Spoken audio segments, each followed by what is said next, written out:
Hey BookTube, welcome to Jackie's Literary Corner. I am Jackie, and it is time for a favorites video. Not the favorites video as in what your favorites are other than books, because really that's all that, I guess I could do a favorite movies that I've watched this year.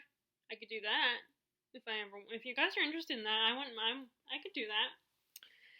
And actually, I'm better at remembering things, and when it comes to movies and TV shows.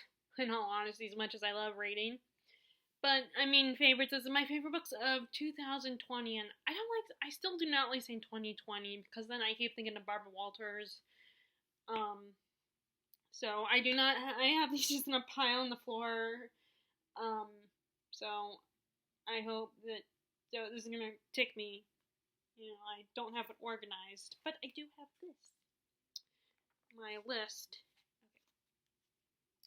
So this first one is actually one that it wasn't one that I didn't read it mostly this year. I just happened to finish it this year, or finish the second story, because it's a volume.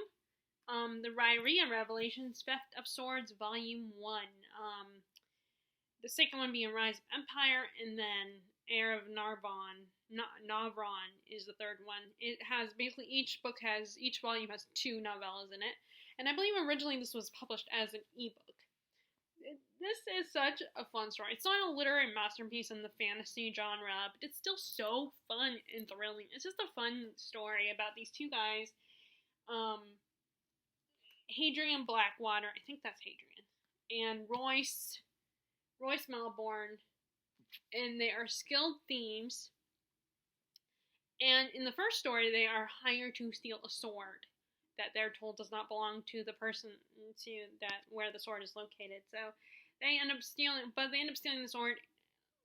Unbeknownst to them, when they steal the sword, it is in the room of a king who just was assassinated. And right when they arrive to steal the sword, they are caught. And the king's son, Prince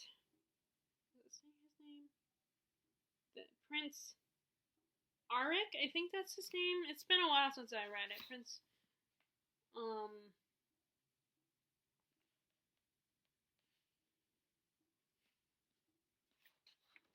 it say his name, the prince's name? Maybe it will say here. It says these are not the.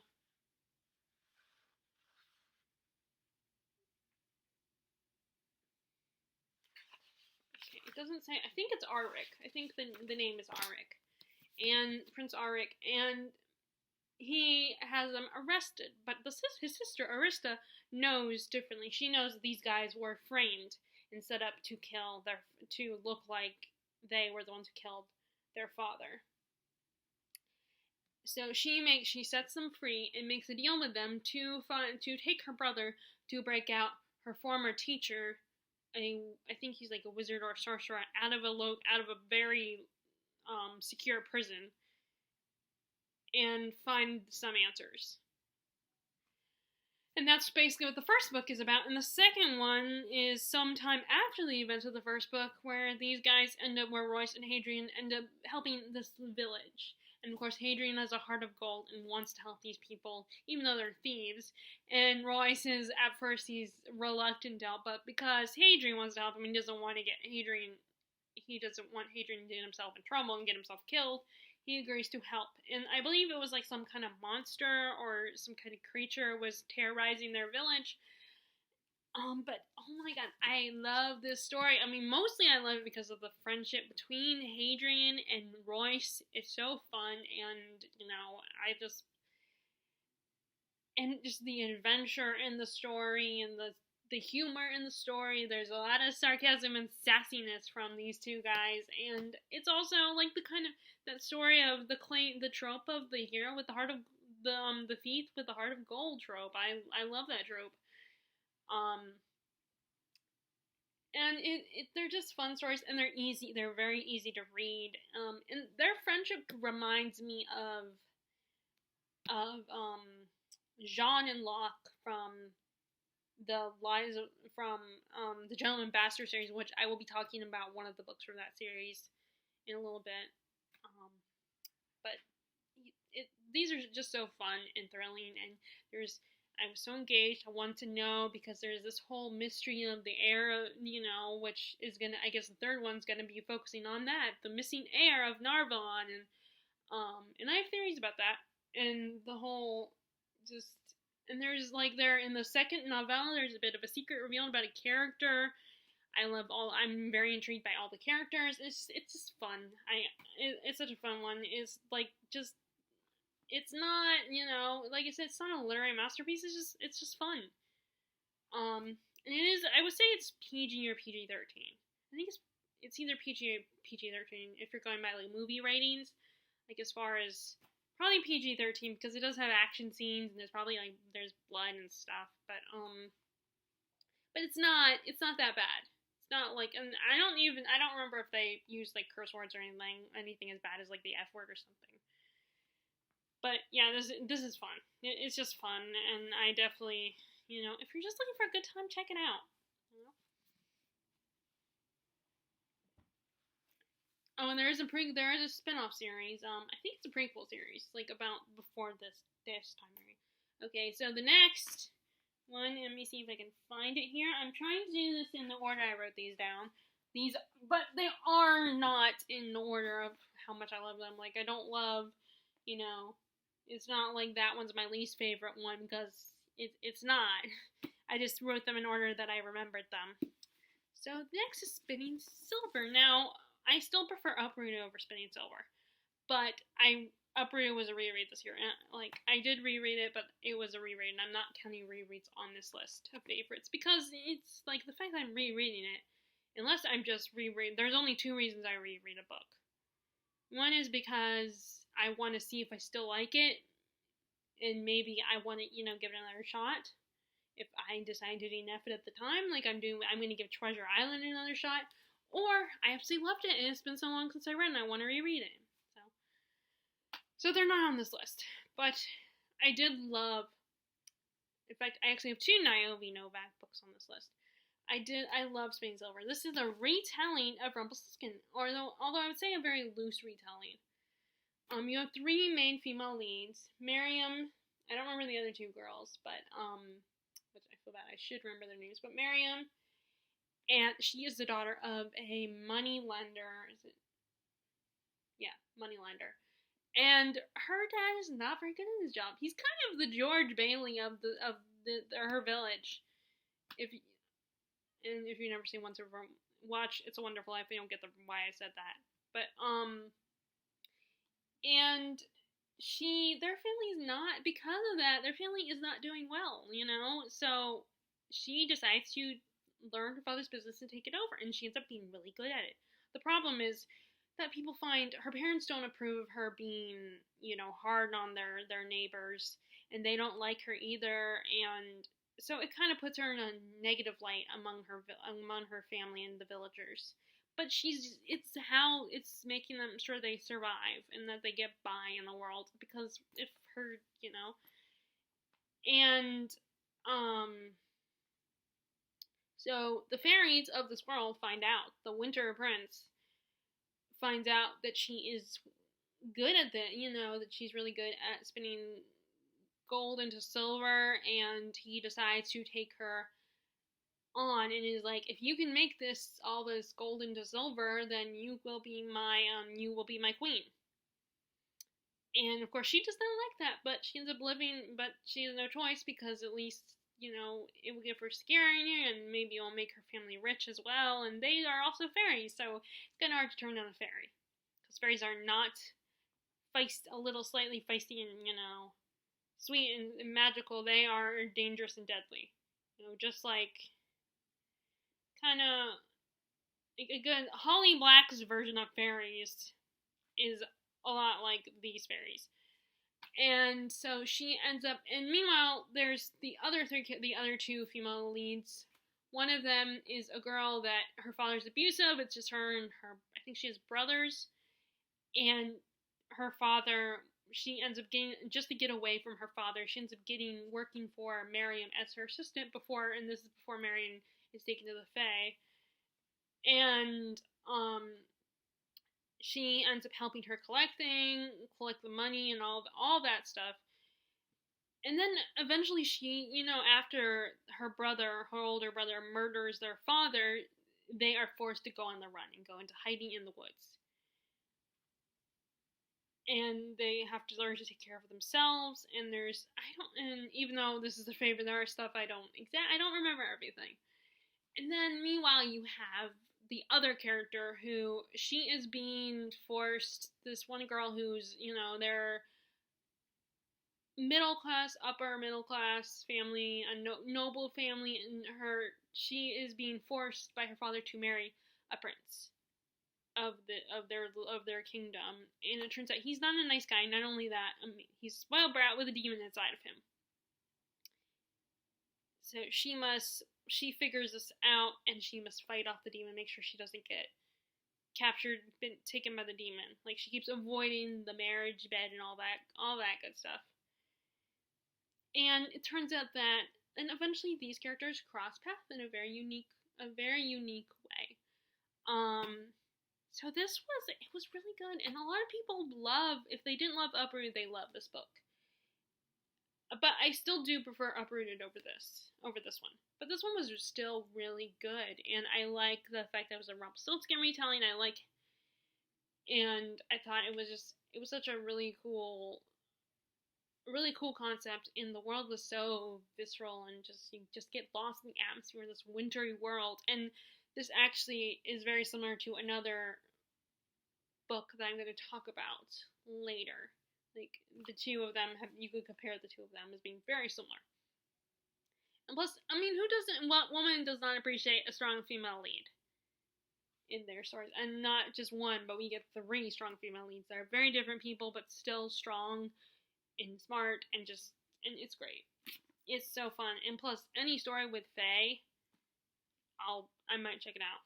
I'll probably consider it. Not the kiddie version, though.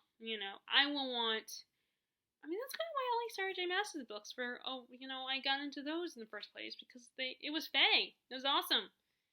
But I have moved on from Sarah J. Maas, and I still kind of have an inkling to check out the next book in her ACOTAR series, but I don't know if I will.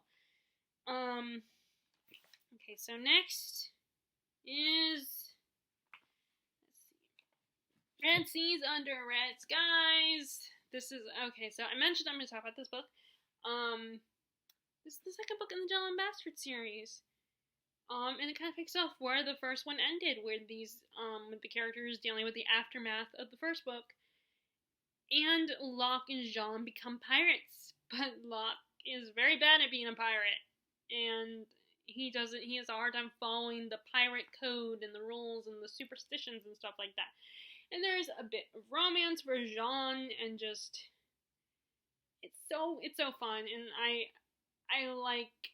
I'm definitely intrigued by pirate stories. Like, the pirate aspect got me, because I love Pirates of the Caribbean. And like I said, I am going to give Treasure Island another try. And one of my favorite Disney movies was Treasure Planet. I know that one doesn't get as much love. It's kind of a underhyped movie, in my opinion, but I do love Treasure Planet. And I love Locke and Jean's relationship. I know not everybody, but they're so fun. They are so loyal to each other, and Locke is kind of an asshole to Jean at times, but at the end of the day, when Jean puts him in his place, he makes up for it in a big way, and he does really care about Jean. And I also love the little bit of romance that Jean gets. I think it's a really sweet romance, and it doesn't, and things do not go smoothly or as cleverly as the first book, which I appreciate. Because, Scott Lynch could easily, make it go easily for his characters if he wanted to. But I think when it does go easy for characters, it's unrealistic, and it's so much more fun. And in this one, they become pirates because they're gonna rob this casino. And, it's not easy. So they have to become pirates to succeed in their robbing of this infamous casino. And of course, I still love the whole Italian in Venice, Italy type setting. I think that's such a cool setting. I feel like even though it's still kind of the Europe type setting, it's still a little different compared to like Scotland or Ireland or the UK, because it's Italy. You don't see a lot of stories set in Italy, unless it's like a fantasy that is referenced to Romeo and Juliet or something. But yeah, like I said, I love the pirate aspect. And I'm kind of waiting before I read Republic of Thieves, the third book, because I don't know when the fourth one is coming out. Okay, I'm trying to get through this quickly because I do have a little bit of ramen noodle snack I made for myself, and I don't want to eat it. I don't want to eat it too late, and I'm technically not supposed to be eating food up here. Okay, so next is one that I don't know why people don't love it a little bit more. It doesn't get enough love compared to all this author's other work. But Elantris by Brandon Sanderson. I read both Elantris and Warbreaker, which are his current standalones, although there probably won't be standalones for long. I like this one, I mean, and not unfortunately, it depends on how you look at it. I can't tell the difference between, because a lot of people say that you can tell it's his first book he ever wrote and the writing is not as good. And it's like, I can't tell. And maybe that's a bad thing because I want to be an author. I want to be able to one day write a book, a work of fiction, but I can't tell. But this is just so fun, and it's and it still has a signature unique magic system in it. It's like, so you have another one where you have 3 main characters, and we have the Elantrians were a group of people that were kind of god blessed, and they were given powers and everything, but then something happened, and they kind of became like zombified, and they're not doing too well, and they were banished and trapped in their own little world, their own little kingdom beyond trapped within in a way a cage because of what has happened to them. And so the kingdom outside that kind of contains them, the king's son, the Prince Rodan, he's betrothed by Serene, who is this young princess, and on the day of their wedding, when she's supposed to arrive, or close to, actually I don't think it's the actual day, but close to their wedding day, and they barely had any communication, just like their form of letters. Well, I mean, it's not an actual letter, it's kind of like Zoom. And she ends up deciding to arrive early, but when she's on her way there, he ends up getting the Elantrian disease, and his father banishes him to the kingdom of the Elantrians, and tells her that he died, but she's still married to him, so she's still the queen of their world. But of course the king just expects her to be all passive and be the little passive little wife that makes the babies and gives people hope and blah blah blah. But she's not like that. She wants to do something, take action, help the people, get to know the people of this kingdom that she's now a ruler of. And she gets involved in politics, and eventually she ends up, for her showing that she's no longer grieving, she's moved, she's okay, she has to do this widow's walk where she does something to help the community, and she offers to help. She just comes up with the idea of helping the Elantrians, but meanwhile, in the Elantrian kingdom, Prince Rodan has become adapted to his new environment. He has made friends. I don't remember the guy's name that he made friends with. And he realizes that the Elantrians, they can potentially survive, and they don't need the conventional needs of living beings, of living humans. So he wants them to show they are strong and they're okay and they can survive. Unfortunately, when Serene shows up to help them, it kind of backfires. So, and then you have another character, Hawthorne, who's kind of a religious figure. He at first kind of reminded me of Claude Frollo from The Hunchback of Notre Dame. And he's led to believe that if he does not convert these people to his religion, then they're gonna suffer greatly. So the whole story, he's trying to convert these people, and in doing so, he's like, the Elantrians are bad. They, we can't trust them. They're a disease and they're monsters and blah blah blah. And they're a threat to us. And he has this assistant that is helping him, who is a young man who's kind of a religious zealot, and he's very passionate. But Hawthorne kind of, takes him for granted. Sorry, that was kind of a poor summary, but it is better than my before. So this is really good. First of all, the cool magic system. I like the Elantrians. I think that concept is really cool. And just the clever thing with symbols and like images and stuff like that, and the magic that they use. And I've always loved Brandon Sanderson's magic system. Someone should tier rank his magic systems, which ones they prefer. I mean, I'm sure Daniel Green or Elliot Brooks has probably already done it, or maybe even, Murphy Napier, but I would love for one of them to do that. Tier rank his magic systems. Because they're all very different and very unique. And I would like to know which ones that they think are the best, which ones they think are the best, and which ones they think are just okay. But yeah, I liked it. I liked the characters. I thought Catherine was very interesting as an antagonistic figure in the story, and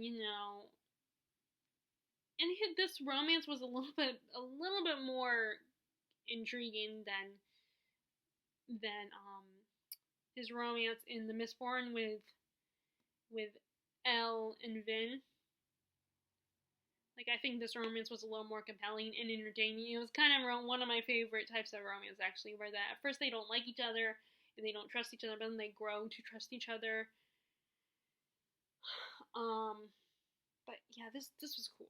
I think this was cool. I don't get why people don't love it as much as the other ones. Okay, so next is okay, so we're ones that I don't have. Cabin at the End of the World, I don't have that one. I got that for the library, and obviously we can't go to the library anymore, so I can't even recheck it out to show you.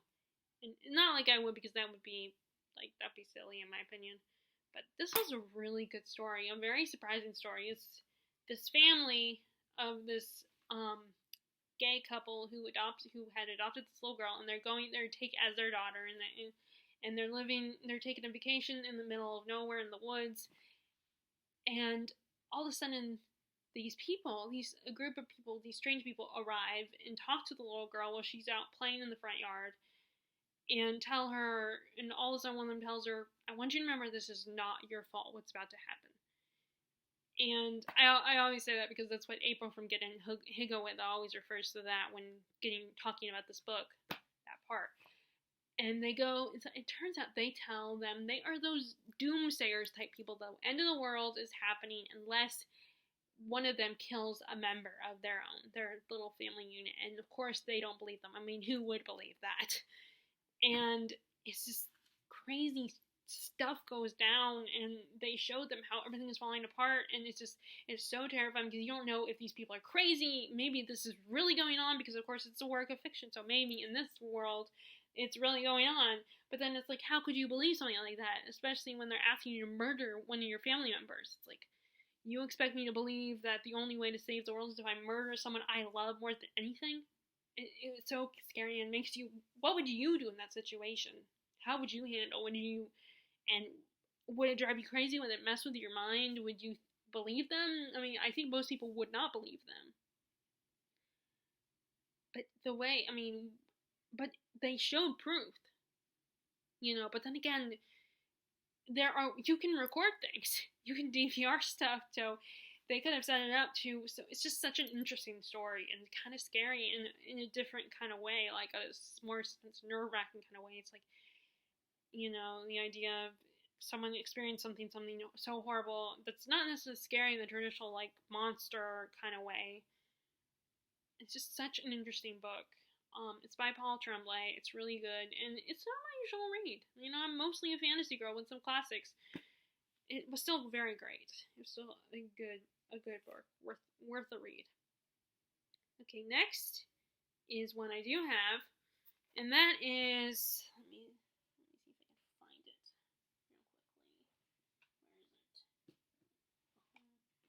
there it is. Okay.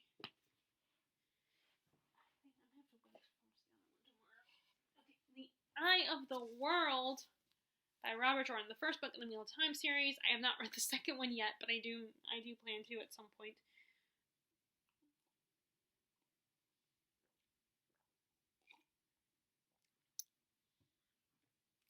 So this is a great starting book.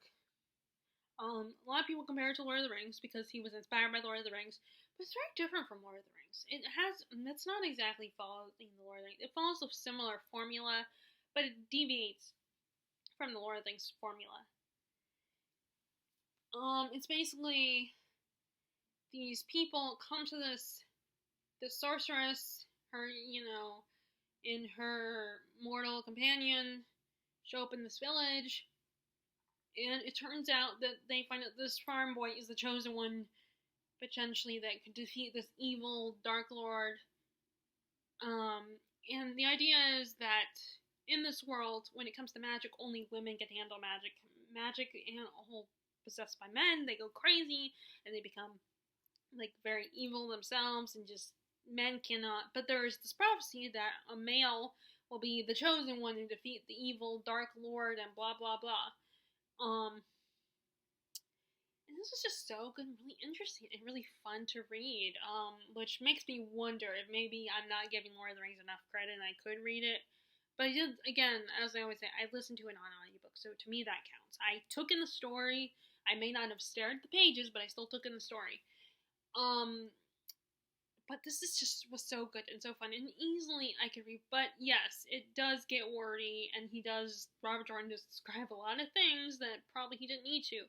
But I had no problem with it. I don't really focus on that kind of stuff. And I think the other problem with Lord of the Rings is I've seen the movie so many times. It's like I feel like I already know the story, and I felt like I didn't need to read the book. So I'm expecting the movie, and it's a little different from the movie. In the TV series, which, yes, it's going to be a TV series, has not come out yet. They're working on it, but they kind of had to take a break because it's so horrible pandemic. A lot, and hopefully we're on the verge of getting at least something to combat this virus. And then, these people will be able to get back into production. But, it's so cool. I like the characters. I like Matt. No, I don't like Matt. I can't remember the other guy's name. I can't remember who was the other. There's so many characters that I don't remember all their names. But the one who has the connection with the animals, with the wolves, I think he's the one I like him. Ran is, at least in this first book, he's like typical small town farm boy type, not super special, but he'll grow on me, I'm sure. I like Moraine. She's the female version of Gandalf, to go with the whole comparing it to Lord of the Rings. And it's just a cool concept, and all these different worlds that they hint at, and just all the adventures that they go on, and I just got lost in the story in a good way, and I had such a good time, and I'm gonna start reading the second book soon. Okay, so next is, okay, I don't have this book. This is the second book in the Wayward Children series, Beneath the Sugar. I think it's the second one. Beneath the Sugar Sky.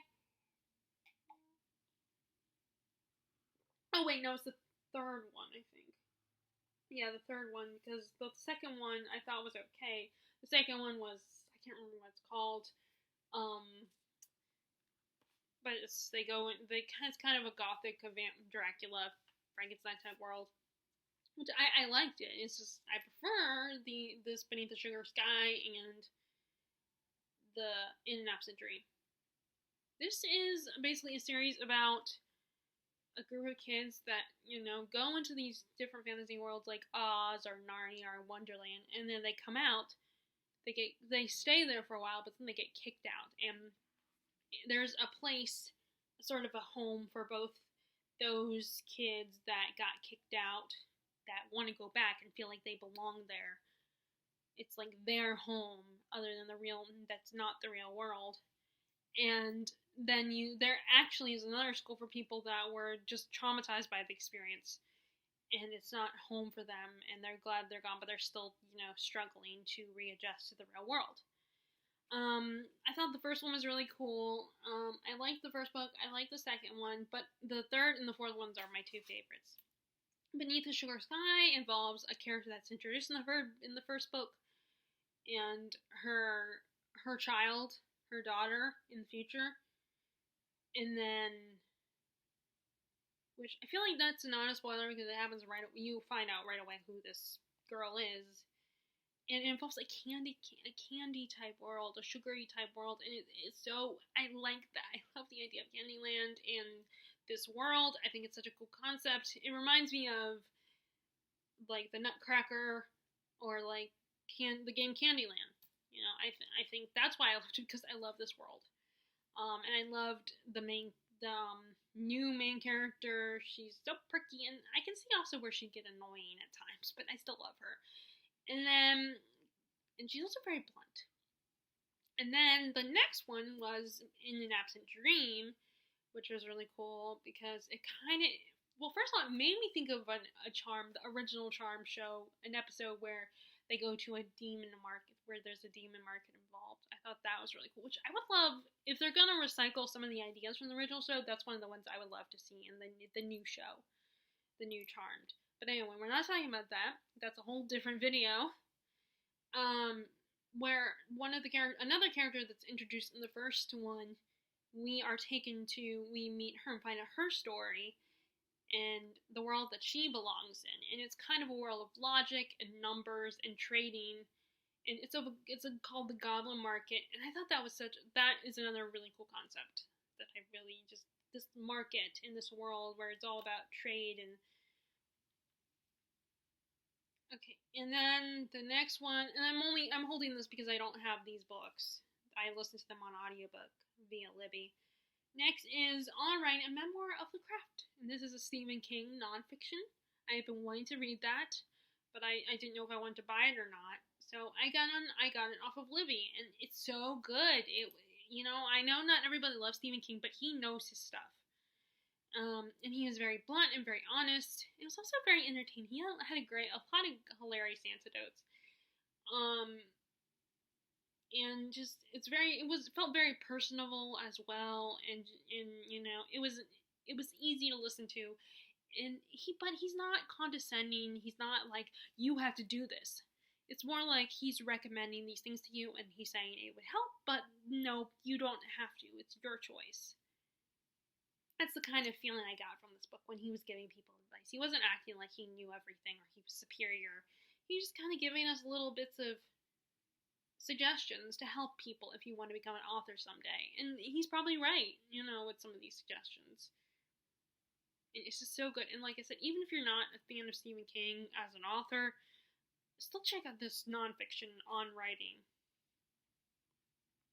Next is the other Naomi Novik book that I mentioned, and that is Black Powder War. This is the third book in her Temeraire series.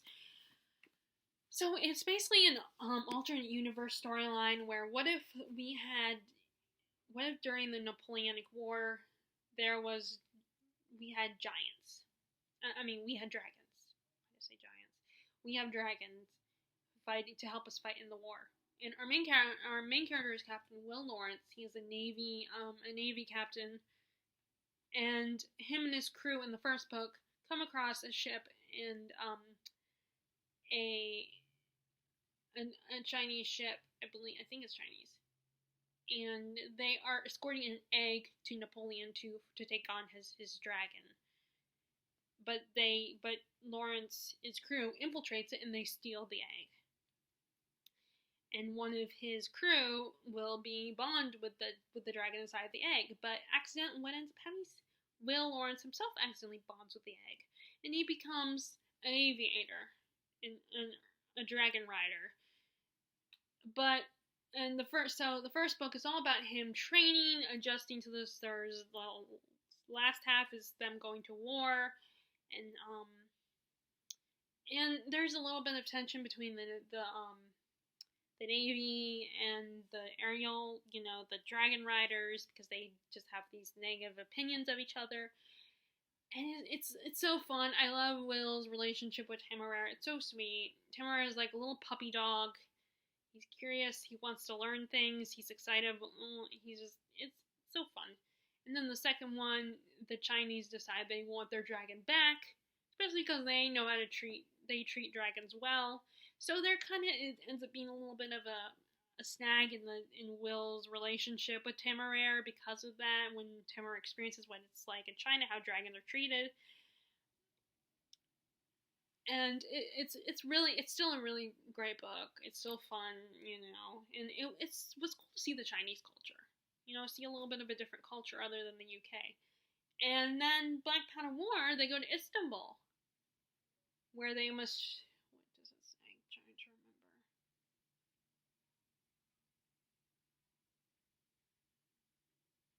Oh, they must escort this particular piece of cargo back to England of these dragon eggs, but it's not easy, and there is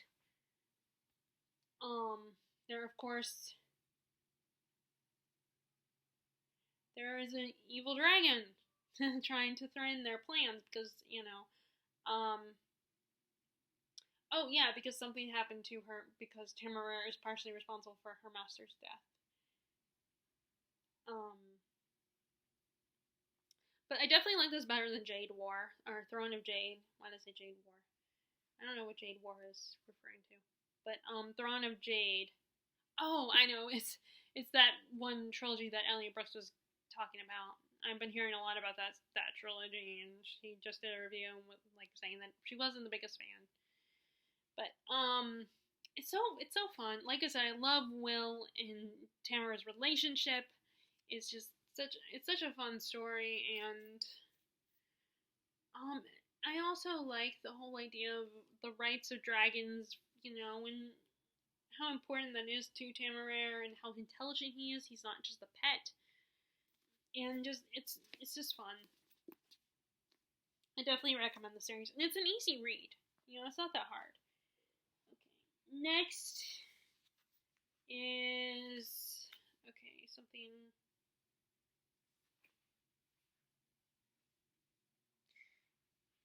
I'm trying to get through this quickly because I don't want to get in trouble for having food up in my room when I'm not supposed to be. Let alone a drink, which I've already spilled once.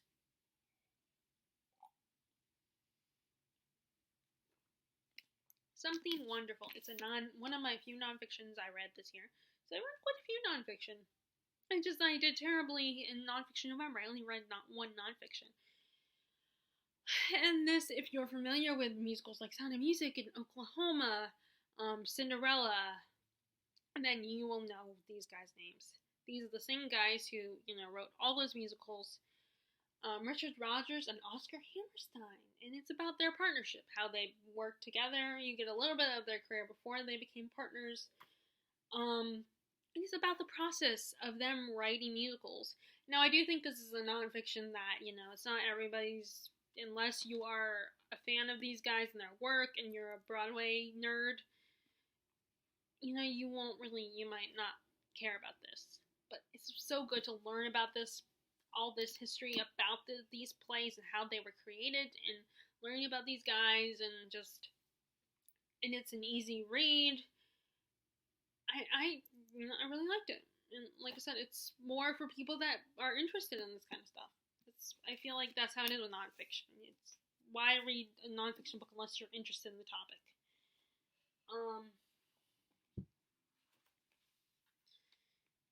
Okay, next. Okay, I was gonna talk about that one, but I'm not gonna, because I still don't know if that one, I would consider that one a favorite of the year. Okay, next is Classic, and that is Age of Innocence by Edith Wharton, my first Edith Wharton novel. This was so great. First, I love this edition. But this is basically a bit of a love triangle. You have our guy, what's her name? What is his name? Archer. What is his name? Okay. Let me see if I can find his name.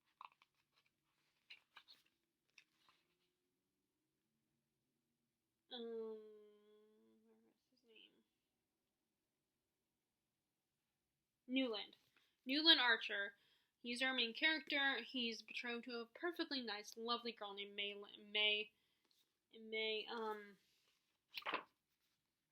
sorry, I cannot remember these names.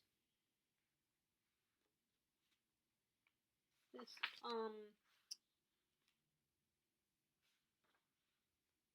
this girl, May, I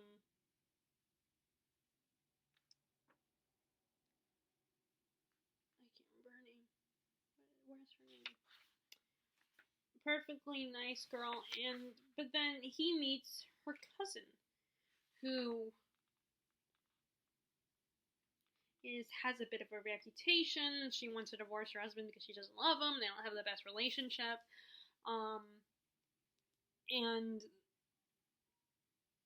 Ellen Obolansky, and Archer meets her and falls in love with her.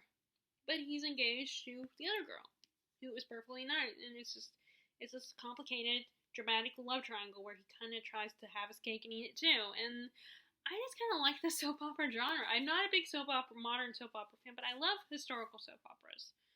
I mean, that's probably why I love those miniseries based on Jane Austen novels and stuff like that. Or like Downton Abbey and all that. It was so entertaining, and I know, again, it's not everybody's cup of tea, and it's not the most thrilling story, but it depends on, what you consider thrilling. Like, it's a drama about a love triangle. And I know a lot of people don't love love triangles, but, I mean, give it a chance. Give it a shot. It's such an engaging story, and you get frustrated with the characters, and at the same time, you just have to keep going because you want to know how it's going to work out. And I don't know what to say. I just really enjoyed it. Okay, next. Oh, and okay,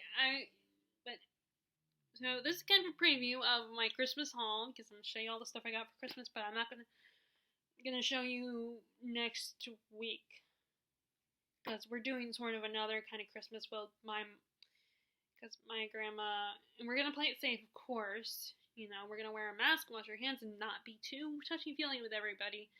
But, my grandma was disappointed that we didn't get to spend Christmas together, and but unfortunately she's in that age group that can easily get sick, and so she kind of, I mean, I love my grandma, but she kind of, according to my mom, she kind of guilt tripped her a little bit. So my mom offered for them to come, for us to go there for New Year's, and we're gonna be as careful as we can be, and we're gonna have another little bit of a Christmas. And so I was gonna wait until then to show you what I got for Christmas after that.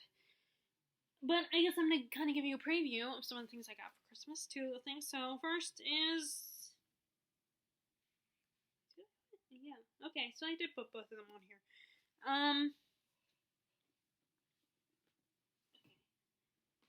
So is Mansfield Park. I have definitely give Jane Austen more attention the last year or two. I've been more interested in Jane Austen. I've liked her stories. And I don't know. I guess I just like the hype of Pride and Prejudice made me a little bit. I love Pride and Prejudice, they do, but the hype of it kind of got on my. It was like, okay, yeah, I know everybody loves it, but it's not my thing. But then I gave some of her other works another chance. I also gave Persuasion another shot, and I did like that one a little bit more than I did the first time I tried to read it. But Mansfield Park. This is a version of it got for Christmas because I love these. And I find their size so cute. This is about our main character, Fanny Price, and her mom is married beneath her, so they're very poor. And she has a lot of siblings, so her parents send her to live with her cousins. Let me see.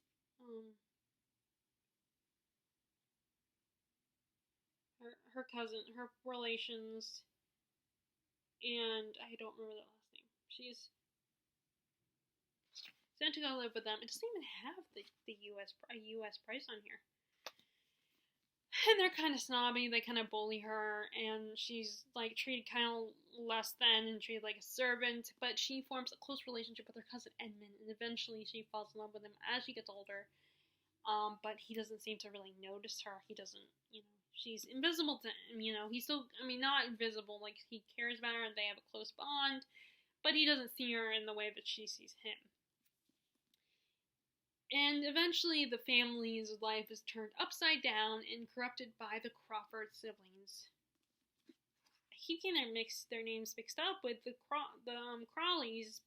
I want to say Crawley because the sister's name is Mary. So I keep calling her Mary Crawley, and it's not. It's Mary Crawford. And they kind of turn their life upside down, and even get them to put on a very racy play, or at least a play that was considered racy back then. And Edmund falls for Mary Crawford. But Fanny knows this girl is not to be trusted, and doesn't, she is taken for a moment by Mary's charming brother Henry for a period of time when he shows interest in Fanny. And it's just such an interesting, especially considering how, shy and quiet and sweet, and how strong Fanny holds on to her convictions and her beliefs amongst these people, and how she's bullied by these people.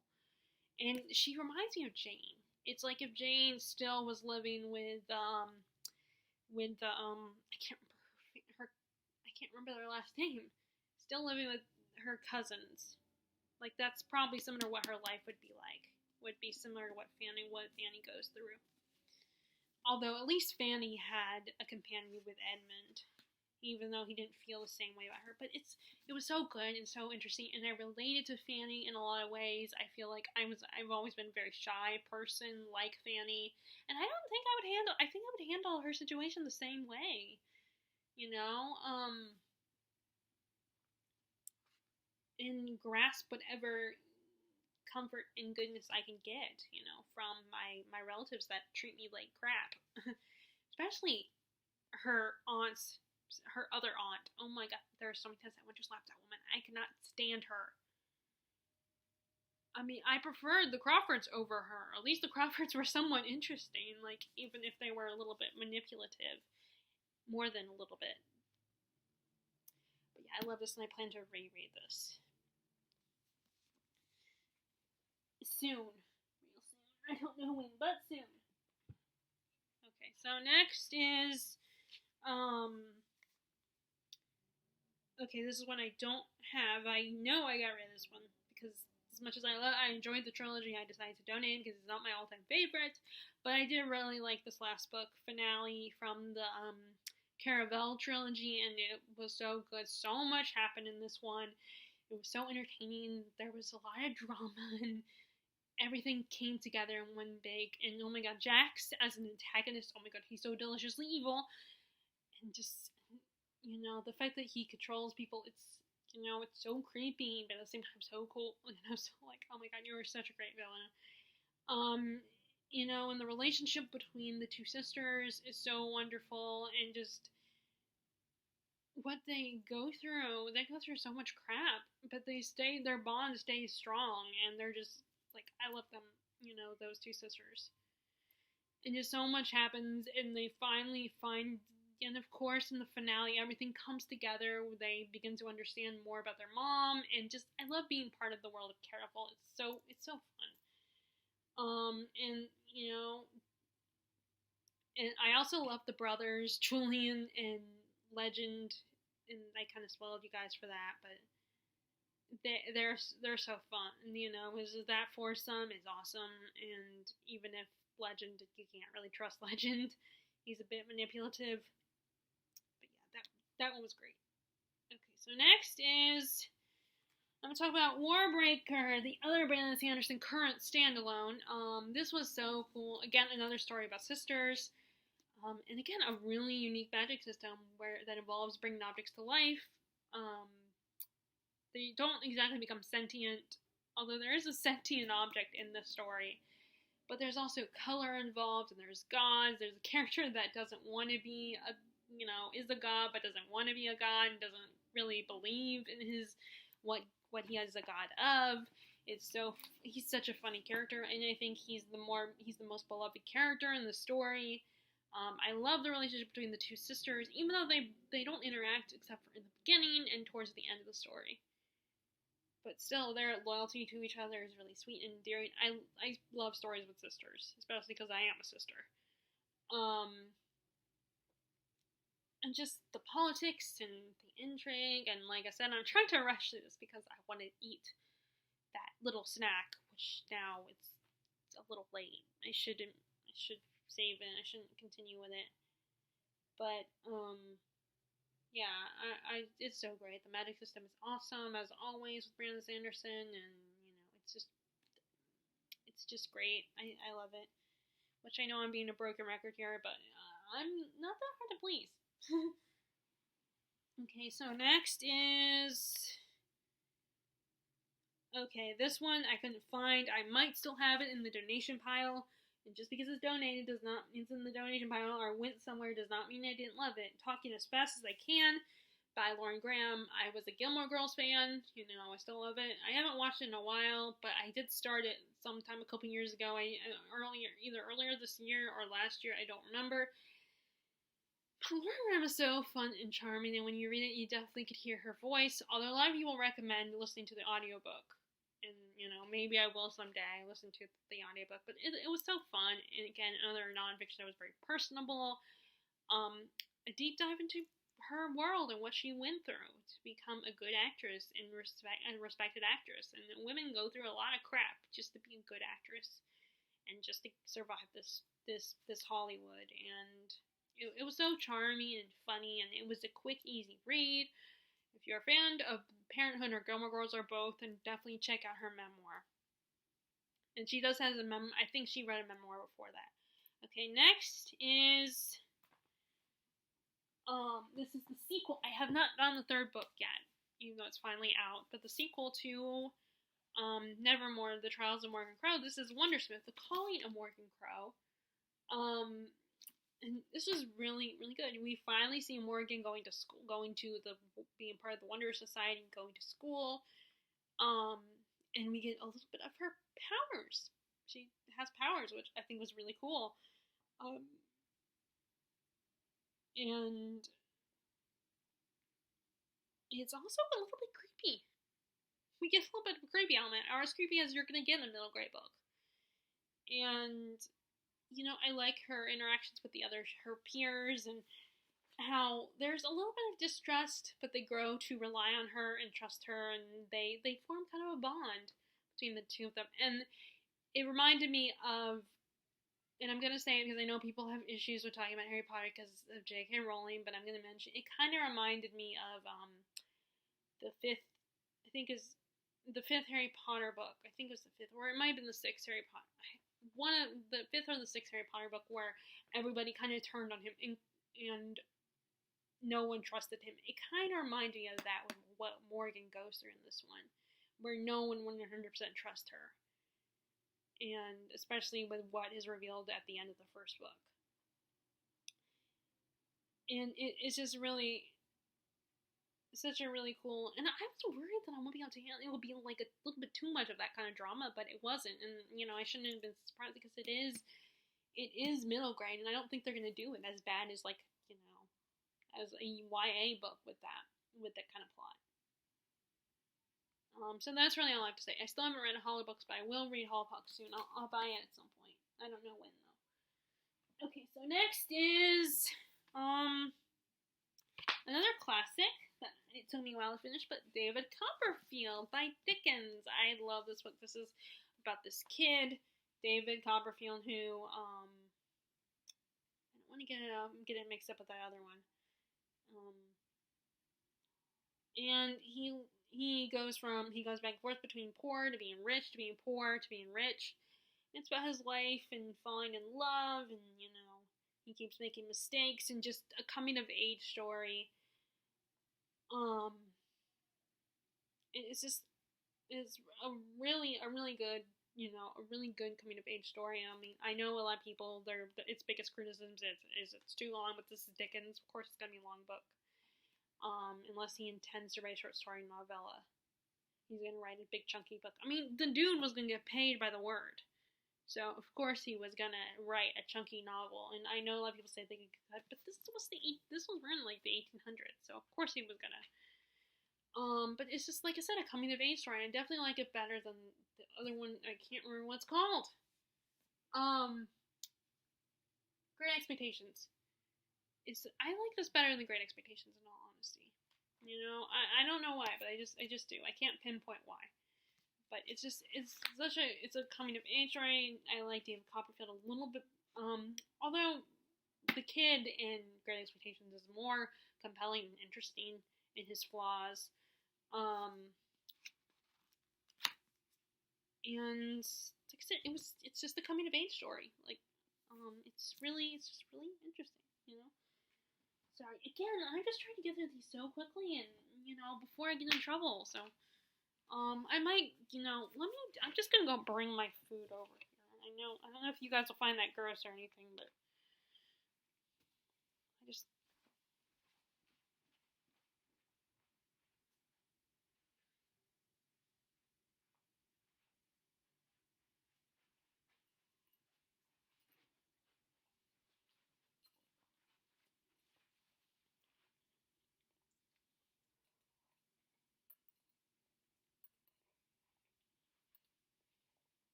Sorry about that. I do have it here, but I'm not gonna gross you guys out and eat in front of you guys. Okay, so next is the other one I got for Christmas. Book-wise, well, okay, no. I mean, I also got books from Terry, but I got this copy of Emma.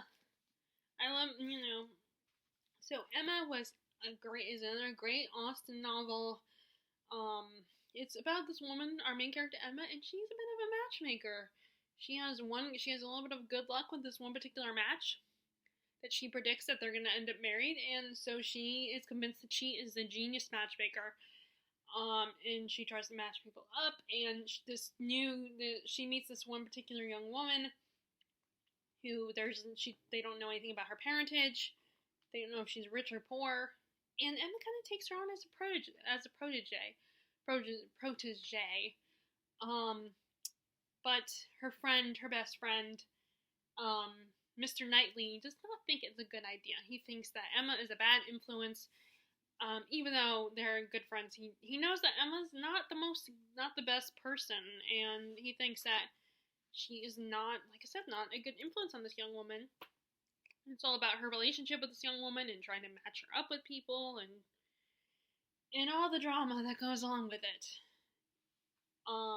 It's really good and really fun. I love Emma as a main character. She's so different as far as the main character goes, and yeah, I had a good time with this one. I haven't seen the new movie, and I do want to see the one from, I can't remember what year it was from. I think it was early 2000s. But, not the Gwyneth Paltrow one, but another one. I don't remember who's in it. It was a miniseries one that I want to watch because there's an actor in it, the actor who plays Mr. Churchill. He's played by an actor that is on the new Charmed, actually. So, and I want to watch it. And I did find a version of it, but the only problem is because the person didn't want to get in trouble and get it taken down, which I appreciate, and I don't blame them, is that the audio is a little messed up. It's like the voices are adjusted, so they're a little squeaky. But Emma is so fun, and like I said, Emma is a very different main character. She's much more vain, and if you've seen Clueless, then you kind of get an idea of Emma if you haven't read that one yet. Okay, so next is okay. Oh, I forgot I didn't grab this. I should have grabbed this one. Let me see. Oh, okay, good. I can easily grab it. Okay, so the next ones, I'm gonna just tell you these all at once, because they're all in the same collection. So these are his Fitzgerald short stories, and now the ones I've read so far, these are my favorites. Bernice Bobs Her Hair. It's about this girl, Bernice, living with her cousin who's vain and popular, and she doesn't want to hang out with Bernice. She doesn't want to have to deal with her, but Bernice, she's visiting, so Bernice, who feels, is its point, and learns that her cousin doesn't really like her, doesn't want to deal with her, decides to listen to her cousin, take her cousin's advice, and change herself, and try to become like a cooler, popular person. And unfortunately, this kind of backfires on the cousin, and Bernice becomes exactly what she wanted, popular. But the ending is a bit interesting. The Ice Palace, I think this is the one with a couple that a northern guy and a southern girl falling in love, and the southern girl goes to visit her northern boyfriend, but things do not go as planned. And it kind of highlights the differences between people from the north and people from the south in the U.S. And it kind of is inspired by his own marriage, Fitzgerald's own marriage, I think, because he is a northern boy and his wife Zelda is from the south. Okay, and then Mayday is a World War I story, and about these characters, a bunch of different characters. It kind of reminds me of a similar setup to movies like Love Actually and Valentine's Day and New Year's, where it's a bunch of characters and we're getting a bunch of stories, but this is a war story or before the war. The Jelly Bean is about a southern, I think he's half black, half white. I think, or he's black. Or he's light skinned. And honestly, I don't remember. And his nickname is a Jelly Bean, and I do not remember why he was called Jelly Bean. I just remember really enjoying the story and just, his encounter with this girl he's had a crush on for a long time, and what he thinks of her, and and then I really loved A Diamond as Big as the Ritz, which was a fun story about set in this prep school, rich boys, and this new kid comes to the school, and he's really, really rich, and he makes a friend with our main character, and he decides to invite him to his home, but you find out that there is kind of a situation where I can show you our home and stuff, and then you have to stay here forever, or I'm gonna have to kill you, kind of mentality. So it was very interesting and very kind of scary. Okay, so that was the last one in this collection. Not the last one. There are so many more that I gotta read, but the last one out of the ones I've read so far that I'm gonna talk about. Okay, next one is The Shining by Stephen King. I finally finished it. I'm so glad I read it, and I did see the Stanley Kubrick movie, which was okay, but I probably did not watch it at the best time. Not out of, I'm so scared I, panicked, I couldn't watch it, but more like it didn't have any effect on me scary-wise. But this was so good, this book, and so interesting. It's more psychological horror, with supernatural scares. This guy gets this teacher who just got fired because he's a bit of a drunk, gets a job. Oh, shit.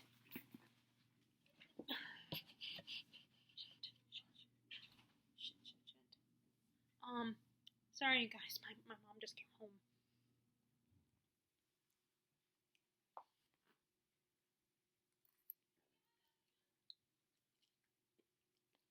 I just hope she doesn't come up here. Let me finish this up. Sorry, you guys. I just panicked because my mom came home, and I'm not supposed to have food up here. Okay, so The Shining. And The Shining. And the family gets the job, and it's an isolated hotel in Colorado during the off season, and basically this hotel starts targeting our John, I don't know what his name is anymore, Jack or John, I don't know, targets them and gets inside his head, and they're after his 5-year-old son, Danny, who has what they call the Shining, which is a special gift. He can see spirits and stuff like that. And he haunts, and they go after him. They want Danny, so they use his father to get to Danny. And the father just goes crazy. It's so good. One of his best works, I think, so far.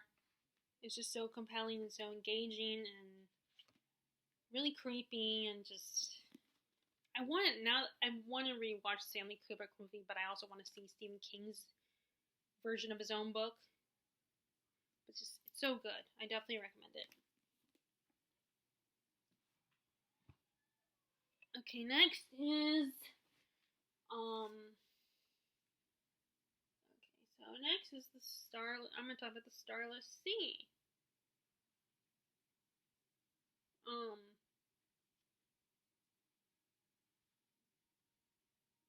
By Erin Morgenstern. I know not everybody loves this book, but I personally love it. I thought it was great. I love her writing. This is about our main character, Zachary, and he comes into he's a student, like a computer gamer type student, and he comes across a book in the local library, that has his life, a moment in his life in the book, about an opportunity he did not take. And he learns about the infamous Starless Sea and a secret society. And he finds out he goes and tracks it down and tries to find it, and it's all about him finding the infamous Starless Sea, and there's a little bit of romance in there. It's queer romance. It's just, you gotta just go with the flow with this book, and just enjoy the ride. The writing is beautiful, and it's a fun story. I definitely would, I know it's not for everybody, and a lot of people criticize it as not having a plot. I think it has a plot, but it's more just magical realism and really weird and bizarre, a really bizarre, whimsical story. It's like Alice in Wonderland, which is funny because I was not the biggest fan of Alice in Wonderland, but that's one of the classics I do want to reread at some point. And like I said, it has queer representation in the story, and like I said, it's not everybody's thing, but I loved it personally.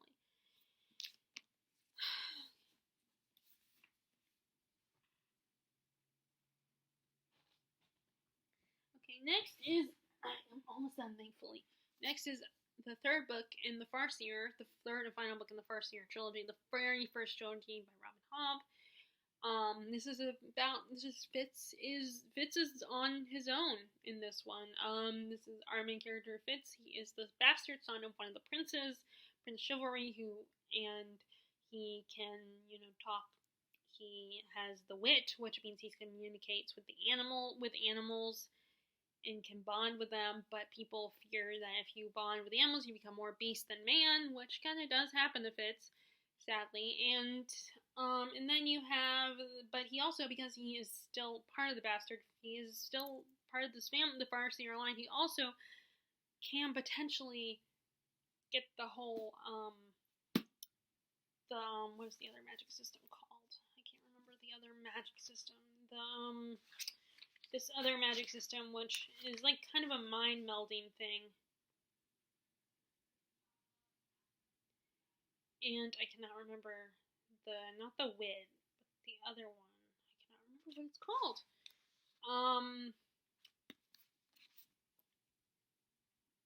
And this third one is about him on his own and going on this adventure to find himself. A bit of a soul searching story, and it's also about him getting revenge for what happened to him in the second book. And this third one is fun, and I think it's the best one. So much happens in this book, and I finally can start reading the Live Ship Trader series. Now that I finished this trilogy, and just, I don't have a lot to say. And like I said, I'm trying to get through this quickly, so I don't get in trouble. And it's just such a fun story, and unfortunately Fitz, he goes through a lot of crap, but he's still such an interesting character, and that's what, and that's what's so interesting. And there's dragons that are introduced in this third one. It's really, all I gotta say is it's really fun. Okay, so next is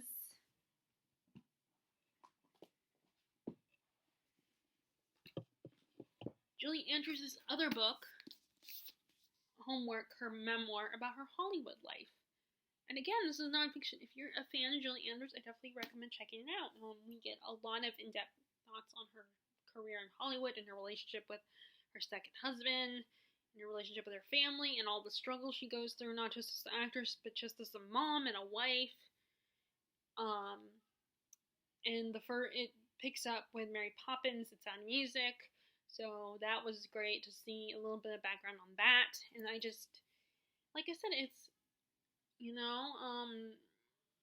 it's more if you're just a fan of this woman, and the writing style does get very, like, straightforward and very, not super flowery, just basically blunt and telling it like it is and what happened to her, just straightforward telling you. It's not,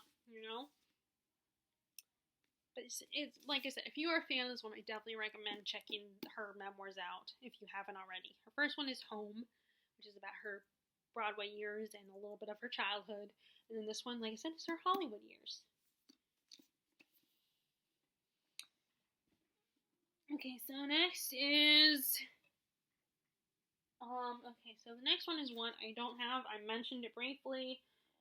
The Winter Night trilogy. This is the one that's very similar to Spitting Silver, where you have our main character,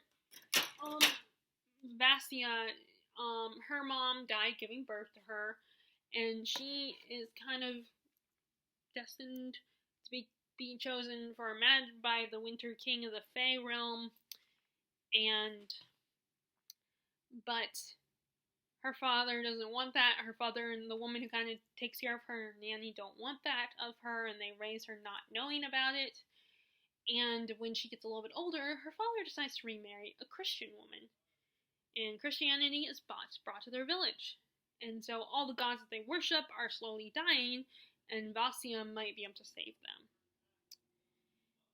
So it's all about, it kind of is a little bit about the whole idea of stepping away from paganism and going into Christianity, the transition from paganism to Christianity. I really like the magic system. It's very intriguing and entertaining. And, it's such beautiful writing, it's so atmospheric. In the first book, the antagonist of the bear is so, like, intriguing. He's such a fun antagonist. He's so sly and, misogynistic at times, and just so sinister and just arrogant at times, and then you go to Moscow in the second book, so you get a little bit of court politics. So you might not love the second one as much because of the court politics. And the third one, like, we kind of go into the magic world, the world of the magical world, the other world, which I thought was really cool and interesting. There's crazy religion in this story, and it kind of does show the more negative side of religion, especially Christianity. And I always thought that is such an intriguing, and Elantris kind of deals with that as well, with the whole religion and politics and how ugly that can get. I always find that so interesting, especially with how crazy people can be about that. They become obsessive to the point of hate if you don't believe the same things that they do. Okay, and the next is a novella, The Double by Dostoevsky. And I definitely like this better than the other one, Notes from the Underground, but I do want to reread Notes from the Underground. It's about this guy who discovers, after a weird night where he doesn't remember what happened, I don't know if he was drunk or what, but he discovers he has a twin, and the twin slowly takes over his life. But it's like, is this real? Is this guy really his evil twin? Is he really taking over his life? It's a little creepy. And, you feel bad for this guy. That, his life is being taken from him. And it's just... And you don't know if he's crazy or not. It was so interesting, so compelling, and just seeing him dealing with this and wondering, okay, is he crazy, or is this really happening to this guy, or is he just imagining things? yeah, I really like this one. Okay, only 2 more books left. Okay, Once Upon a River. I finally read it. This was just so great, such a great story. It's basically this man who's barely alive, barely conscious, shows up with this dead body of a little girl, and it gets really people's attention. It gets people's attention in this local tavern, the Red Cot, I think it's called, in this little English town, and it starts rumors and stuff, and then suddenly the doctor who's taking a look at this little girl, suddenly the girl comes alive again, and this inspires a lot of stories, a lot of craziness, and these 3 different families claim her as their own. It's all about their lives, and them, and who she belongs to, and no one knows, and stories. It's a story about grief. It's a story about love and family. It's so good and so interesting. Like I said, I love Diane Sutterfield's writing. At least it's just so good, story within the story. It's so compelling, and it's just really good. And I think it's perfect wintry reading, though it does kind of go into the spring later. I feel like with and there's so much more I could say about this, but like I said, I'm trying to get through this quickly. Okay, so the last one, finally on the last book, and that is Tooth and Claw by Jo Walton. I finally read it. This was a book that I heard a lot about from Jean's Bookshop. She says it's very much a Pride and Prejudice retelling, although I really think there's only one plot of the story that was Pride and Prejudice related. And it's basically like the characters, the humans in a Regency novel being what if they were dragons. That's basically what the story is. And you have this family patriarch has died, and it's all about these people trying to deal with this family, trying to deal with the aftermath of it. There's a bit of romance. There's some political drama and social drama. It follows the Jane Austen novel, and but with dragons. And I love how the author mixes dragon lore with the whole expectations and society rules of the Regency period. It just makes it so much more compelling. Although I did struggle a little bit picturing these scenes as with dragons, because I'm not used to it. But it was so entertaining, so funny, and like I said, mixing dragon lore with it was really good, was really cool. And like I said, if you love fantasy, but you also love a Jane Austen novel or Anthony Trollope novel, check this out. I think it's a nice little blend of the two. This one is so cute. I love the size of this and how it's a naked hardback. So you have the cover printed on the hard part instead of the with a dust jacket. And like I said, I definitely recommend it. But anyway, so that's it. Those are my favorite books of 2020. Sorry that it got not as good towards the end there. And sorry for being exclaiming that my mom got home. Like I said, I'm not technically supposed to have food appear, even though that's what happens when you live at home. You gotta follow their rules because they're the ones they're paying my rent. They're not living with me. I'm living with them, so I still want to respect the rules. But unfortunately, I'm not really doing that right now. So anyway, let us know if you want to share some of your favorites of this past year. If you're reading, how your reading went. If you like this video, be sure to give it a thumbs up. Click subscribe if you haven't already. Click the bell notification below if you want to be notified when I post new videos. And I hope you're wearing your mask, staying 6 feet apart from people, washing your hands regularly, and just being kind to everybody. Alright, bye!